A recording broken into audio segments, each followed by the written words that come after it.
Kwa jina naitwa ndugu Paul Ibrahim Kahoya, ni mkuu wa idara ya viwanda, biashara na uwekezaji manispaa ya Mpanda. Leo tarehe 6 mwezi wa 11 mwaka 2025, sisi watu ambao tunashughulika na masuala ya biashara tumepita katika masoko yetu tukishirikiana na wataalamu wa biashara kutoka ngazi ya mkoa na sisi ngazi ya manispaa. Tumepita kwenye maeneo yetu ya masoko kwa lengo la kuona hali ya bidhaa baada ya uchaguzi, na tumeweza kujionea kwamba bidhaa zetu zimeendelea kuwa na bei ya kawaida.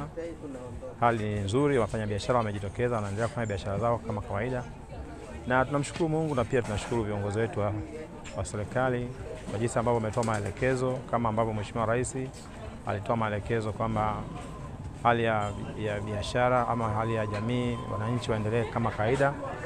Maisha yamerejea baada ya uchaguzi, lakini pia wote tunafahamu kwamba tulipata changamoto baada ya uchaguzi. Barabara zetu ziliweza kufungwa, hivyo bidhaa ziliweza kuzuiliwa kupatikana katika mikoa kama mkoa wetu wa Katavi, na hapo ikapelekea hata baadhi ya bidhaa za viwandani kama vile maji yakaweza kuwa na bei kubwa.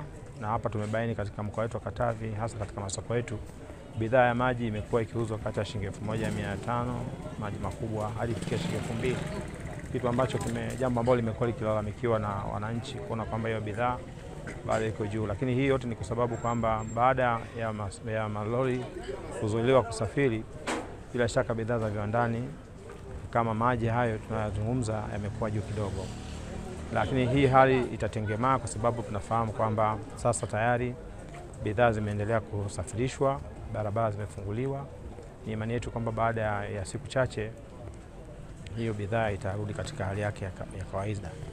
Lakini pia tumejaribu kuongea na wafanyabiashara kuonyesha kwamba hapa katika mkoa wetu wa Katavi, katika manispaa yetu Mpanda, katika eneo lile la Kakese, kuna mwekezaji ambaye alishawekeza kiwanda cha maji. Kwa hiyo tunategemea pia baada ya kukamilisha taratibu ambazo zimesalia, pia changamoto hiyo ya maji iweze kutatuliwa. Tumeona pia bidhaa za viwandani kama unga na bado hazijapanda sana kwa sababu kwa eneo kubwa ama kwa kiasi kikubwa tuna viwanda vyetu hapa vidogo vinavyozalisha bidhaa ya sembe, dona, na kwa hiyo bado bidhaa hiyo haijawa na bei kubwa sana.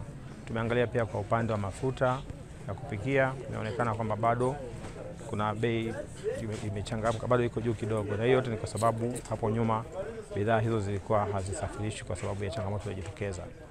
Lakini pamoja na haya ambayo tumeweza kuyaona, tumeendelea kuwahimiza wafanyabiashara wetu wasipandishe bei kwa sababu changamoto iliyojitokeza imeshatatuliwa, hali imeshatengemaa, na hata maduka ambayo hapo nyuma yaliweza kufungwa sasa hivi tayari maduka hayo yako wazi, watu wanaendelea kufanya biashara.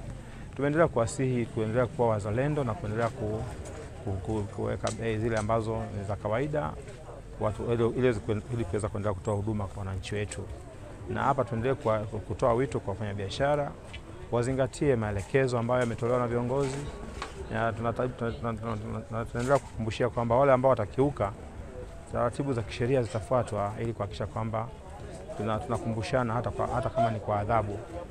Sheria ziko wazi, hatutegemei kwamba mtu ataweza kuuza bidhaa kubwa ili ajinufaishe kwa sababu ya changamoto ambazo zimejitokeza. Kwa hiyo tutoe wito kwa wafanyabiashara kwenye manispaa ya Mpanda waendelee kuwa wazalendo kwa ajili ya nchi yetu na kwa ajili ya watu wetu. Tutoe huduma hizi bila shida, na hizi ziara tunazozifanya za kushtukiza zitakuwa ni endelevu. Tutaendelea tutakumbushana kwa kushtukizana hivi, lakini lengo ni kuhakikisha kwamba maeneo yetu yanakuwa safi na watu wetu wanakuwa salama, kwa sababu tunapoelekea katika vipindi vya mvua hivi ni dhahiri kwamba magonjwa ya mlipuko kama kipindupindu yakitokea, bado masoko yetu haya na maeneo ambayo watu wangepata huduma yatafungwa. Sasa hatutaki kuona watu wetu wanapata hiyo shida kwa sababu tu ya kutokuzingatia usafi.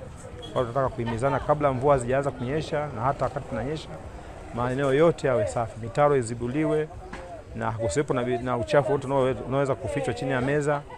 Yaani kila mmoja afanye usafi kwenye eneo lake, na mfanyabiashara kabla hajaingia kufungua biashara yake lazima kwanza azingatie usafi. Tunategemea kwamba kuna maelekezo ambayo yanatolewa na viongozi kwa ajili ya kufanya usafi. Watumishi wa umma wamekuwa mara nyingi wakijitokeza kusaidia kufanya usafi. Sasa isiwe ni kawaida kwamba watumishi wanakuja kufanya usafi kuwafanyia wafanyabiashara usafi, isipokuwa watumishi hao wamekuwa wakifanya kwa maana ya kuamsha hali au kukumbushana watu kufanya usafi lakini tunajua ni wajibu wa wafanyabiashara na wananchi kwa ujumla, kila mmoja kabla hajatoka nyumbani kwake na hata akifika eneo lake la biashara afanye usafi. Lakini pia nichukue nafasi hii tuendelee kutoa shukrani kwa viongozi wetu. Mheshimiwa Mkurugenzi wa Manispaa ya Mpanda ameendelea kukabiliana na changamoto ambazo zimekuwa zikitajwa na wafanyabiashara kwenye maeneo ya vyoo, wanapohitaji huduma ya maji. Yote hayo amejaribu kutoa fedha na kuhakikisha kwamba maji yanapatikana, miundombinu ya vyoo inakuwa sawa, ili kuweza kutoa huduma kwa wafanyabiashara na wananchi katika maeneo yetu ya Manispaa ya Mpanda. Kwa tuendelee kuwashukuru viongozi wetu, Mheshimiwa Mkuu wa Wilaya, Mheshimiwa Mkuu wa Mkoa, wamekuwa wakipita na wakitoa maelekezo na kuhakikisha kwamba tunaendelea kukaa salama, tunakuwa shwari katika eneo letu la Mpanda na katika mkoa wetu wa Katavi.